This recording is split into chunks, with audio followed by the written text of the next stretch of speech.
Greetings and welcome, people. Thought I'd start my little chat in a slightly different location today.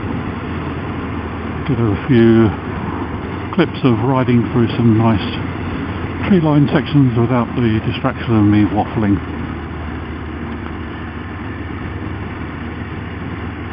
So I'm asking you not to be misled by the title of this vlog. It's not going to be a moan or a rant or complaining. It's simply a recounting, a rendering of what actually occurred. And I appreciate that in the grand scheme of things it's nothing that's significant. It's fairly trivial, in fact. It's more of a minor annoyance and irritation rather than a great problem. But yeah, a little bit of background first. I don't know whether I've already mentioned this in any of my other vlogs, but I do as much of the servicing and maintenance and repairs on this bike of mine as I can. It's a 24-year-old bike. I've had it for over 20 years. There's no warranty. There's no real benefit to me or the bike from taking it into even an independent motorcycle repair shop for regular servicing and things like that. I'm just paying loads of money for somebody else to do things that I can quite easily do. So I do all the things like oil and filter change, brake servicing, spark plugs, filters, things like that. The only things I don't do are significant jobs involve stripping down any part of the engine. And that is principally because I don't have the facilities or the tools. I have to work outside without cover, so if I was to be halfway through doing a major job on the engine and it started to rain, I've basically got to just throw a cover over it, walk away and come back. So yeah, I do all of the routine servicing and other stuff that I can myself. So I decided it was time for the annual oil and filter change. So I purchased the oil and a filter. I get them off of eBay. It's about £40 for a 4-litre pack of Motul 7100, which I think is a very good oil. This bike seems to like it, plus the extra benefit of that oil is it's actually red coloured, so it shows up better on the dipstick. And that comes with a high flow replacement oil filter, so it's everything ready to go. The only problem with the filter is that the O-rings that come in the filter set don't fit the filter cover on this bike, so I have to buy those from Triumph, and one large O-ring costs more than the filter does from eBay. But never mind, do what we have to do. And the other job I had planned to do at the same time, I don't know if you recall noticing in any of my more recent vlogs, a noise. I have commented on it. My back brake is making a strange warbling noise when I use it at sort of slower speeds. Not really slow and not fast. More medium to fast walking pace, a little bit faster than that. And I determined that it was something to do with the slider pins, because it's a floating caliper. It actually floats on two large steel pins mounted into a bracket that is in turn mounted to a carrier on the bike. And I've realised there was a small amount of play. So I thought, it must be the slider pins. So I bought two new slider pins, and I determined that I would combine the two jobs. So I was all set to go. I had the slider pins, I had the oil and filter. Goodness me, it's a windy day today. So, week before last, I determined that the day had arrived when I would do these two jobs. So I started up the bike and ran it for a few minutes to get some heat into the oil, and also to stir up any sludges and sediments and deposits that are in the bottom of the sump. so that they would come out with the oil when it was drained. Fair enough. Didn't want to get it too hot because that would mean having to leave it for longer before I could actually drain it. I don't like draining boiling hot oil. So I left it for 15-20 minutes.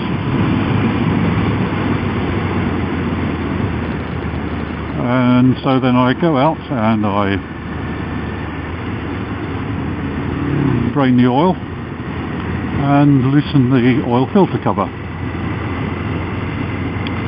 Now at this point I employ a strategy that I have come up with independently of my own volition, but I have seen other people doing it, which is to leave the drain plug and the oil filter cover undone and just let it drip into the oil pan, into the drain pan, for as long as you can. So this is when I was going to switch over to doing the brake caliper, and the reason I leave it is because obviously when you run the engine, oil is pumped all round the engine, up to the top of the engine, and obviously I'd like to drain as much oil out as I can. Obviously that oil starts to slowly drain back down to the sump, so that's why I leave it. So I thought, right, leave that, go on to the next job, which was the rear caliper. And this is where the plan started to fall apart. Obviously I could undo the mounting bolts on the caliper, no problem. The snag occurred when I came to undo the two pins that keep the pads in place, hereafter referred to as the pad pins. Now, going back to my previous comment about how I do the servicing and maintenance on this bike myself, it actually turns out I checked that I had actually replaced the pads and given the caliper a clean up, etc., before putting the new pads in, only about 3 to 4 months ago. And obviously when I put the pad pins back in and everything, I lubricated them and all that good stuff. So there I am, scratching my head thinking, how on earth have these two pins, excuse me a minute while I can't turn my head enough to look back that far. Glad it was clear. And obviously I am fairly certain I hadn't over-tightened these pins, because they don't need to be tight. Well, they need to be tight, if you see what I mean, but they don't need to be FT, as some people say. So I was stumped. Obviously at this point the internal hex on the heads of these pins had stripped out, so the Allen key was just turning in the heads of the pins, of these little threaded section at the top, and I'm stuck. I can't do all of the pad pin replacement until I get the pads out to get the bracket off of the caliper. So I'm sat there on my workshop stool looking at these. It's not in a workshop, it's outside, but it's a workshop stool, staring at these lip-in pins, thinking, how did they seed and how am I going to get them out? Well, long story short, I personally didn't get them out. I had to send the caliper off to Sprint Manufacturing, who got them out for me, because one thing I didn't want to do was to completely knacker the whole thing up. Because if I had to buy a replacement caliper from Triumph, we're talking about several £100, and I'm not prepared to spend that much money just yet. But the other side of it was as well, I was sat there looking at these pins thinking, what am I going to do about them? My eye was drawn to the back brake disc, which I notice is now developing a significant lip. And when I felt the surface of the disc in the pad biting area, it is definitely being undercut. Now, I don't have any brake disc micrometers or anything to measure them, but I would say that it's definitely below the minimum wear limit. So the same place I sent the caliper to for the pad pin replacement also happens to sell Triumph parts. They're a Triumph parts specialist. So I got onto them and said, okay, when you've done the caliper, done the pad pins, when you send it back, can you also send me a rear brake disc for my bike? Which they duly did. So on top of the £40 that I'd spent on the oil and filter,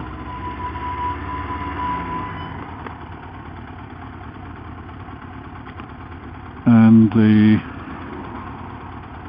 I think it was £25 I'd spent on the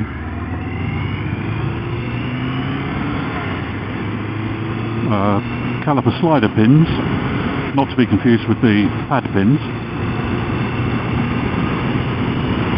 I then was faced with the cost of sending the caliper to get the pad pins removed, the cost of new pad pins, which fair enough I was going to have to get those even if I'd managed to get the pins out. What else did I have to pay for? Oh, a new slider pin boot, and a replacement back brake disc. So all in all, those couple of simple little jobs ended up costing me a couple of £100, and I haven't even fitted the new rear brake disc yet because the pads that are in the caliper have still got plenty of life on them, and the back brake does still work, so it's not that big a deal. But I think I will have to fit the new disc and new pads before it goes in for its next MOT, which is next March, so I should be able to get a few more hundreds of miles out of the existing pads. So yeah, it's great fun.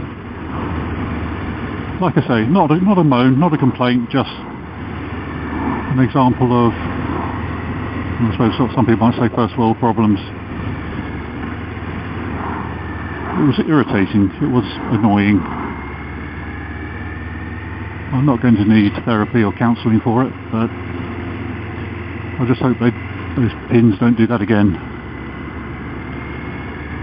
But the ironic thing is that the new slider pins haven't fixed the strange noise from the caliper.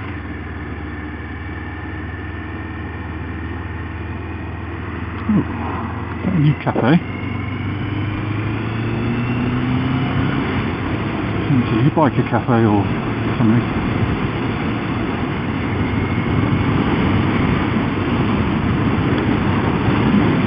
So yes, that happened to me as well with the overhaul and refurbishment of the front calipers. I had it all planned out, had everything I thought I had everything I needed, and in the end it got delayed by oh, excuse me, by about best part of 2 weeks, because as I got into the job I realised I needed different tools, different parts.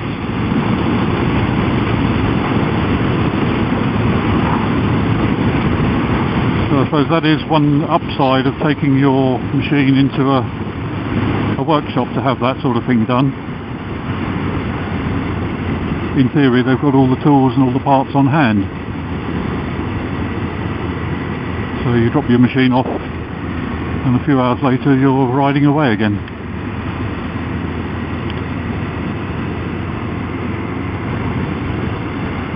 But I dread to think how much a proper bike repairers would have charged for just a simple job of taking those two pins out. I don't think it was a case of they were that badly stuck. I think it was just a case of they had started to round out and I just couldn't get enough purchase on them to overcome the grip that was there. Plenty of bikes out today. Well done, lads and lasses. Oh.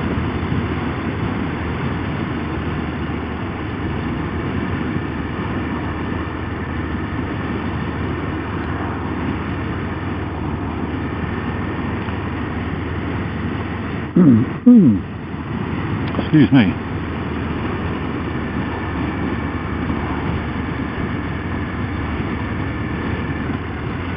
So anyway, oil and filter change got done, and eventually the caliper got refitted. So now I am having to look even further for the possible cause of this strange vibration noise, this harmonic that's coming from the back brake. I don't know whether it will cause an advisory or even a fail on the MOT. I can't imagine why. I think it's the effectiveness of the brake that's more critical than whether it's making a funny noise.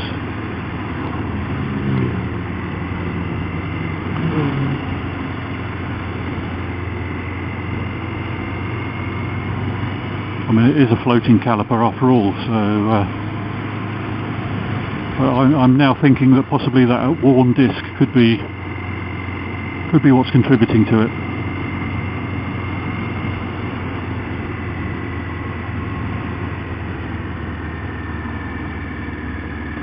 So it'll be a case of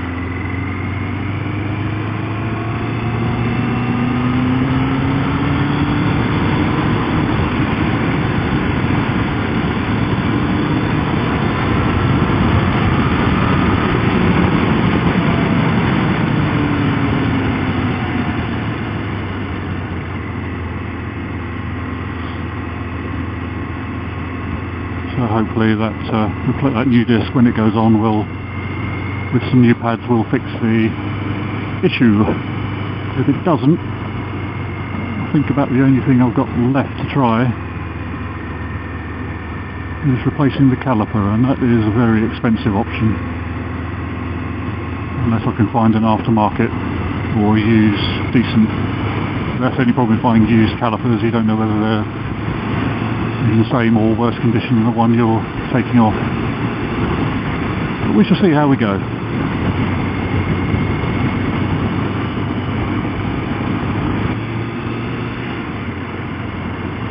So I think that'll be all for this one.